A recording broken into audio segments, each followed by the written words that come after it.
और उसके पिता ने जो कहा है कि साइकेट्रिक प्रॉब्लम थी, बाइपोलर इश्यूज हैं उसके साथ, मुझे लगता है वो पहलू भी देखना पड़ेगा। और बीजेपी तो वो पार्टी है जो बात को न जाने कितना खींच देती है। आप बताइए, पत्रकारों का क्या दोष था बलिया में? क्या पत्रकारों को दोष था? पेपर किसने लीक किया? प्रशासन की जिम्मेदारी थी। पत्रकार ने तो केवल सूचना दी, मदद करना चाहता था पत्रकार, लेकिन पत्रकार को जेल भेज दिए गए। और अयोध्या जैसी जगह पर 5 साल की बेटी के साथ बलात्कार हो जाए, उसके साथ घटना घट जाए।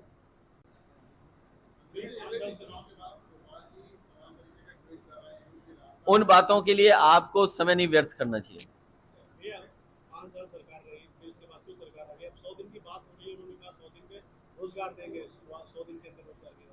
समाजवादी पार्टी की मांग कई बार रही है, जिन लोगों को नौकरी दी है कम से कम बताया जाए कि इनको नौकरी दी है।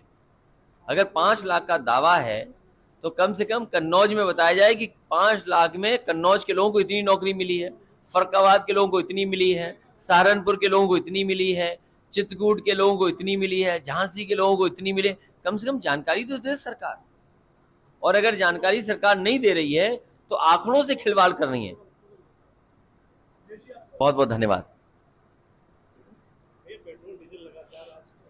ये चुनाव में जिस समय मुझे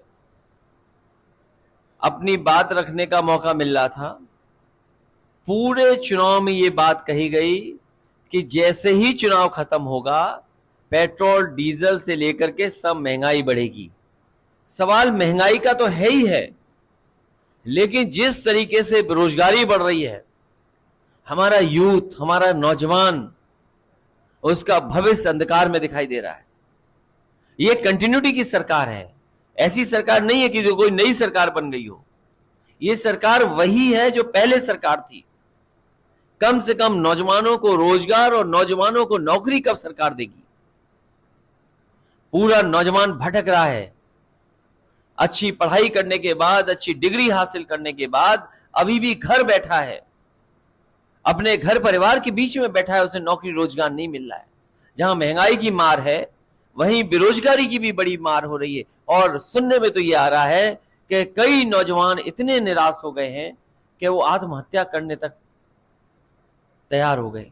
पुलिस बुला करके आपको भी जेल में ठूस दिया जाए। और दुख तब है जब किस तरीके से उस पत्रकार के बच्चे रो रहे हैं, परिवार के लोग दुखी हैं, उसकी मां कितनी दुखी है सोचिए। मां को पता ही नहीं था कि उसका बेटा जो नौकरी पे गया है वो घर शाम को नहीं लौटेगा, वो जेल भेज दिया जाएगा। बच्चों के आंसू नहीं रुक रहे हैं। ये कैसी सरकार है सोचिए। जो लोकतंत्र को बचाने के लिए हमारे पत्रकार सब कुछ लगा देते हैं, उन पत्रकारों के साथ ये व्यवहार, बहुत ही निंदनीय व्यवहार हो रहा है इस सरकार में।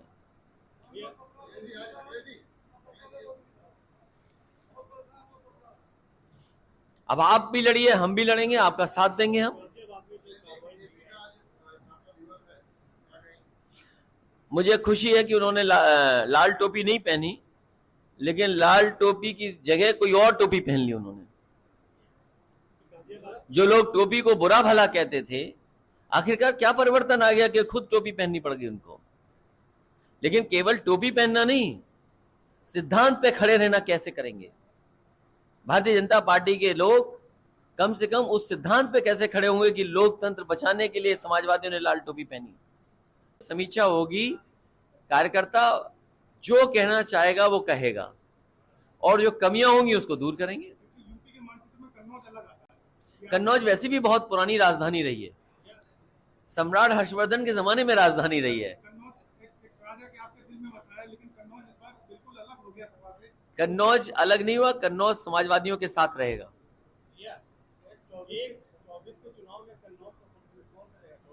अभी से जल्दी क्यों है? समाजवादी पार्टी जीतेगी।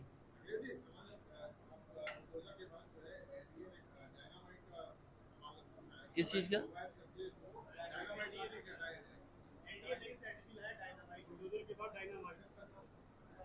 देखिए, सरकार है, कुछ भी कर सकती है। अगर डायनामाइट है, इससे पहले पहली बार नहीं डायनामाइट चल रहा है, इससे पूर्व में भी एक सरकार ने डायनामाइट लगा करके बिल्डिंग और स्टेडियम तोड़े थे। लेकिन जनता ने उस बार सरकार को ही खत्म कर दिया। ये कोई ऐसा बहुमत नहीं है, और ऐसे बहुमत इस देश की जनता ने बहुत बार देखे हैं।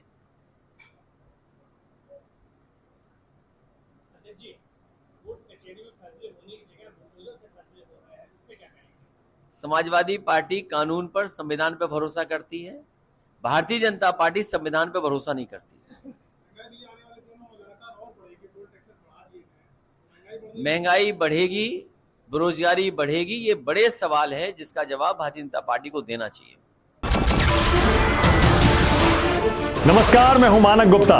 अगर आपको हमारा ये वीडियो पसंद आया हो तो इसे लाइक और शेयर जरूर करें, और हां, हमें सब्सक्राइब और फॉलो करना ना भूलें ताकि आप देश और दुनिया की कोई खबर मिस ना करें।